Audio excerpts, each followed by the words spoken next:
All right, continuing on with the 2017 GAR Purchase and Sale Contract Dissection course. We are continuing on. We are still on the Purchase and Sale Agreement, and we are now up to the section regarding inspection and due diligence. Now, this part, we're in paragraph B8, inspection and due diligence. This says the right to inspect the property. Upon notice to the seller, the buyer or buyer's representative shall have a right to enter the property. Just because a buyer has a contract on a property doesn't mean they get to go in anytime, even if that property is vacant. You must give notice to the seller. There is some courtesy that is still involved in purchase and sale agreements and going under contract. So give notice to the seller. Now again, basically, the buyer has the responsibility. Georgia is what's called a caveat emptor state. And the buyer has the responsibility to, the burden is on the buyer to make sure that before they go through the deal, they are 100% satisfied with what it is they are purchasing, i.e. the property. So in order for the buyer to do that, they can go into the property and check out all kinds of things. They have a duty to inspect, examine, test, appraise, do a survey, so forth and so on. Now the seller shall cause all the utilities, systems, and equipment to be on so the buyer may complete inspections. The utilities need to be on not only for the buyer to go in there and check out the property, but also if the buyer's getting a loan, the appraiser must have the utilities on. If you are showing a property, and that is going to be the property your buyer wants to write an offer on, if the utilities are not on, there is a GAR special stipulation that says due diligence period does not begin until the utilities are turned on. And there's more to that. Make sure you use that, or the buyer is going to use up their entire due diligence time frame before the utilities are ever turned on. So you listing agents, the seller shall be responsible for turning on the utilities. Buyer agrees to hold the seller and brokers harmless from any injuries or damages relating to their rights to go in and check out the property before they go through with the sale. If they do any damage, then the buyer is responsible for restoring any portion of the property that was damaged or disturbed from any of the testing or other evaluations to a condition equal to or better than the condition it was prior to the buyer going in there and testing out the property. Now, duty to inspect the neighborhood. Here's an admonition for buyers to check out the Violent Sex Offender Registry list and to check out the DEA.gov to see if the property has been used as a meth lab. Any warranties on the property will transfer to the buyer at no additional cost. Any sellers interested in the existing manufacturer's warranties may be transferred to the buyer. Now, the property is sold as is unless subject to a due diligence period. Again, a due diligence period means that the buyer has the option to terminate the contract within that time frame for any or no reason. So the buyer does these inspections and checks it out to find out if the buyer's going to go through with the deal or if they are going to terminate the deal. That's all due diligence is. Now, in order for a buyer to determine if they're going to terminate or go through with it, that's when they have these inspections, evaluations, surveys, all that kind of information. But the contract is subject to due diligence. Remember, up here on the purchase and sale agreement, you're making the contract subject to, being sold subject to due diligence. It's not subject to an inspection. A buyer has inspections done, but the contract in and of itself is only subject to due diligence. The buyer has the right to terminate. That's all it is. So these inspections are done for the buyer to make that decision. That being said, if a buyer has inspected, well, I'll get to that amendment in a minute. Anyway, even if, so the property is being sold as is. Basically, a buyer checks it out, decides, are they going to go through with it or not? Within that time frame, a buyer with inspections, termite letters, termite inspections, all those kinds of things, a buyer, in order for the buyer to make that decision, the buyer can say, hey, Mr. and Mrs. Seller, I've been checking out your property and I found a few issues. Those issues are that I would like for you to address. Those issues are A, B, C, and D. The seller can say, yeah, sure, no problem. I'll take care of all of that. And they sign that amendment. That is called the amendment to address concerns. And I'll show you that after we get through with the purchase and sale. Or the seller can say, no, you know what, I'll do A and B, but I'm not going to do C and D. Regardless of what a seller, or the seller can say, no, I'm not doing any of it. The buyer can propose that amendment to the seller. The seller, and then they can, buyer and seller can negotiate through that amendment. Regardless of what they negotiate on that amendment, you buyer's agents, you need to remember when you get to that end of that due diligence time frame, regardless of where you are in negotiating the amendment for the seller to address concerns, the buyer has a decision to make. The buyer has to decide, am I going through with it or not? So if the buyer has proposed an amendment to the seller to address concerns and you have not heard back from the seller on those issues, the buyer, and you're at the end of your due diligence period, the buyer either needs to terminate and go find another property and get the earnest money back, or the buyer needs to say, you know what, I'm going to buy the property anyway, whether the seller does those things or not. So that amendment can still be negotiated after the end of your due diligence time frame. It's negotiated just like any amendment, but the buyer needs to decide if they're going to continue on with the purchase. And if they haven't gotten that amendment back signed from the seller, the buyer needs to just consider that the seller's not going to do all that stuff. Do I want the property or not? So that's one issue, and I'll show you that amendment in a little bit. But regarding this, even if a seller is selling the property as is, basically what that means is the seller has decided they are not going to repair, fix the property, address any of the concerns that any buyer has. So even if a seller is selling it as is, a seller is still obligated to disclose late material defects. And it says right here, even if the property is being sold as is, the seller is required under Georgia law to disclose to the buyer latent or hidden defects in the property which the seller is aware and could not have been discovered by the buyer upon reasonable inspection of the property. The inclusion of the due diligence period shall make the term of this agreement, like I said earlier, an option contract in which the buyer may decide to proceed or not, and be an acknowledgement that the buyer has paid separate consideration. I already addressed that. The purpose of the due diligence period is, again, as I said, for the buyer to determine whether or not they're going to go through with it or not. That's all it is. If a buyer chooses to terminate, so they've had their inspections done, they've tried to negotiate with the seller for whatever reason, and a buyer can terminate for anything. A buyer can terminate because they don't like something they found with the property, because they just changed their mind, because they found another property they like better, because one of their loved ones doesn't like the property, they got a job transfer that didn't go through, they lost their job, they found out they're not getting their loan, they just, for whatever reason, a buyer can change their mind, and all they do is terminate under due diligence. They don't even have to give a reason. But if they choose to do that, they have to send that seller notice that they are going to terminate prior to the end of the due diligence period. So they have to send the written notice, and they have to send it before the end of that time frame. And if the buyer and the seller do not negotiate any issues, issues for the seller to concern, the buyer is accepting it as is. And if the buyer does not terminate after that time frame that you negotiated on page 1 in paragraph A, the buyer has no longer has any right to terminate the contract based on that. Any repairs that are negotiated between the buyer and the seller are agreed repairs or replacements to be done in good workmanlike manner prior to closing. Lead-based paint, we've discussed that.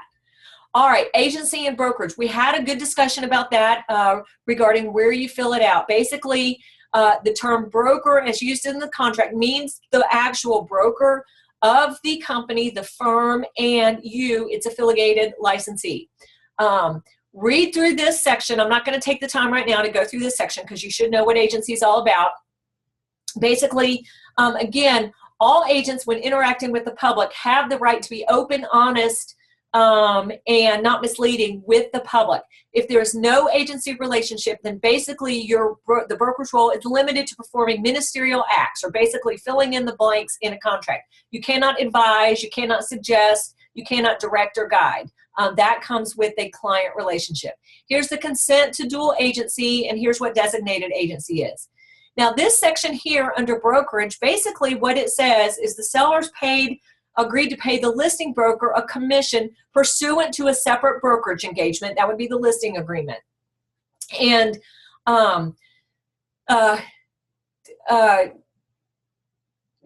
this has to do with commissions and so forth and so on. Basically, what this also says is the brokers, when you as the agent sign, the essential parties to the contract are the buyers and the sellers. Their signatures, all their signatures are required on all the forms. You as the agent, your signatures are not required on the forms to make the terms binding upon the buyer and the seller. Those terms are binding with their signatures. When you as the agent sign, what you are doing is you are signing to reflect your role, or the broker's role, or the company's role in the transaction.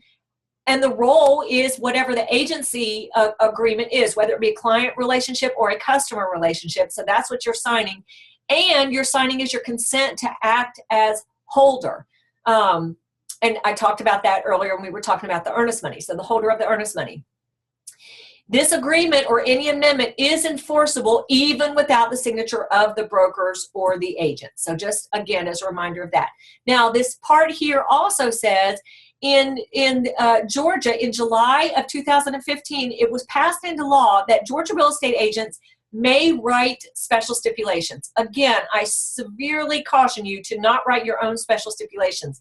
They do not have the intent that you mean to have to protect your client. And in fact, typically, if you write a special stipulation of an issue that's already addressed in the contract, you typically counter what's already in there to protect your client. But basically, what this section is, it says, if any broker has written a special stipulation herein, the party for whom the special stipulation was written, A, confirms that the stipulation reflects their complete understanding as to the substance and form of what it is, and B, the party adopts each special stipulation as the original work of the party, and C, hereby agrees to indemnify and hold harmless the broker who prepared the special stipulation from any and all claims, causes of action, suits, or damages arising out of that stip. Time limit of the offer. Basically, I addressed that a little bit. Basically, what that means is the offer. When the buyer writes an offer and presents the offer to the seller, those terms are open for acceptance only until that time frame, that time limit that you put on,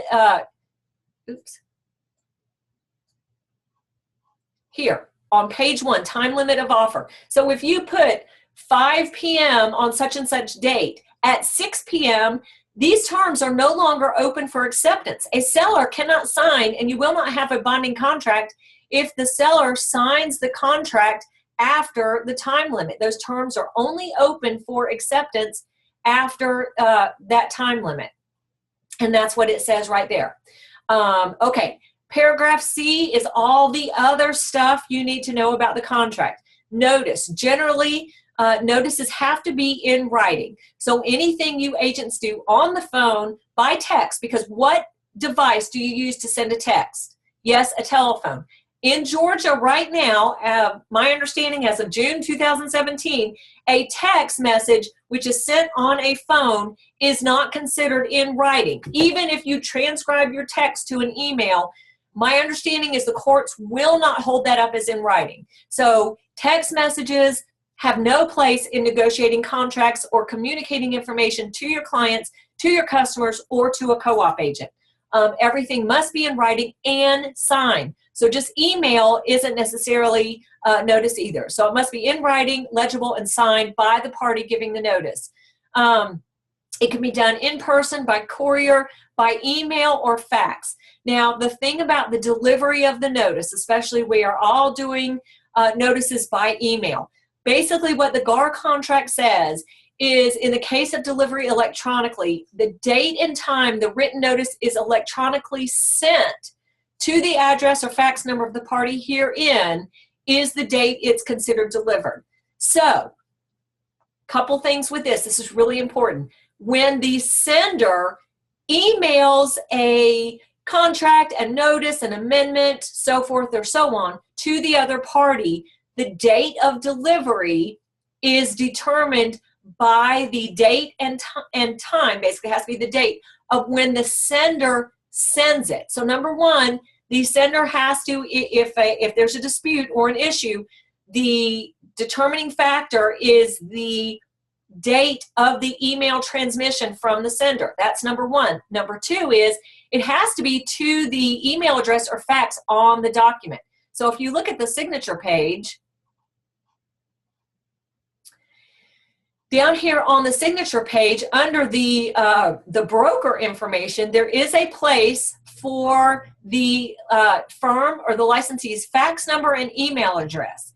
So notice is legally sent when it is sent electronically to this fax number or this email address. So if your contracts are auto-populating, make sure that the email address that prints on here is the one you are checking, because that is what serves as legal notice for your contract. Now, the other thing I definitely need to bring up to you is this part. When is the broker authorized to accept notice for the client? If you have signed a buyer brokerage agreement or listing agreement, buyer brokerage with the buyer or listing agreement with the seller, then notice to you as the agent or to your broker serves as legal notice for the contract.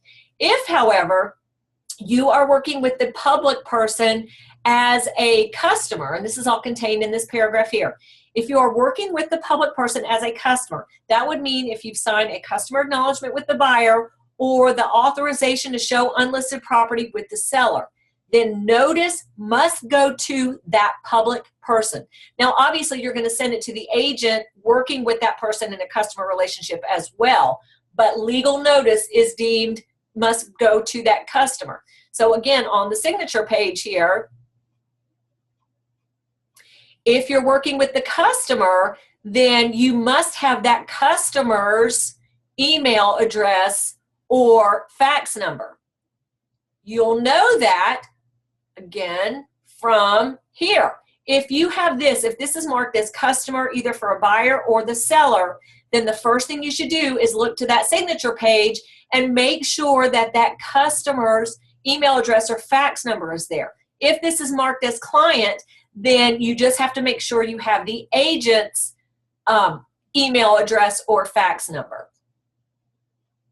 And if you are working with the public person as a client, make sure your broker has that public person's email address or fax number, but it doesn't have to be on the contract. Oops. All right. The other thing is if you are working in a designated agency capacity, then notice to the broker, in and of the broker, it doesn't serve as notice. It has to go to the agent working with the party in that designated agency. This section talks about default. This is a new section in 2017. Basically, it says that if there is any litigation or arbitration, the party that loses that case is responsible. The non-prevailing party is liable and responsible to pay the attorney's fees and expenses for the winning party. So loser pays. Risk of damage to property. Now this says that at closing, the seller warrants that the property will be in substantially the same condition as it was on the binding agreement date. So if an air conditioner is working on binding agreement date, it also needs to be working on the closing date. Now, this other part says if the property is substantially damaged prior to closing or destroyed, and typically we think of that as tornado, fire, hurricane, flood, something like that, then this is what happens. This is what the buyer and the seller have the rights to the property and the contract regarding destruction or substantial damage to the property. This next section under 4 basically says if you are working with an investor who purchases a property and then is going to assign it to another buyer, the contract in and of itself is not assignable. And it says right here that no this agreement may not be assigned by the buyer except with the written approval of the seller, and the seller may withhold that approval for any reason. If you are working with an investor who does assign the contract, there is a whole separate exhibit for that assignment that the seller must sign to agree to that. Now, survival of agreement. You guys, this is really important. This section states what survives this GAR contract. Basically, the obligation of a party to pay a real estate commission. Yay! They're obligated to pay a commission, even if that commission, if the property closes and they don't pay it then, they're still obligated legally to pay that commission. Any warranty of title survives the closing. All representations of the seller regarding the property shall survive the closing. The section on condemnation, so if a property is condemned, that survives closing. That's new in 2017. And any obligations which the parties agree to survive closing, survive closing. That is very, very important. So if, for example, if the buyer and the seller negotiate for the seller to pay for a home warranty for the buyer or any kinds of repair issues, those items in and of themselves do not survive the closing. What that means is legally the seller is technically not obligated to fulfill that, and the buyer doesn't have a case. I'm not a lawyer, but basically for the contract, that's what it means, to sue them after closing. So as an agent, when you're negotiating those kinds of items, and again, I have some special stipulations at the end I'll get to regarding repair issues, but you want to use these magic words. Write this down. This provision shall survive closing. This provision shall survive closing. And basically what that means is if you write a special stipulation or you do an amendment or something along those lines, and for example, the seller agrees to purchase a home warranty for the buyer, and again, this is all, these special steps are already pre-written for you by attorneys in the special stip section, then basically you are going to want to add the words, this provision shall survive closing, to the end of that special stipulation.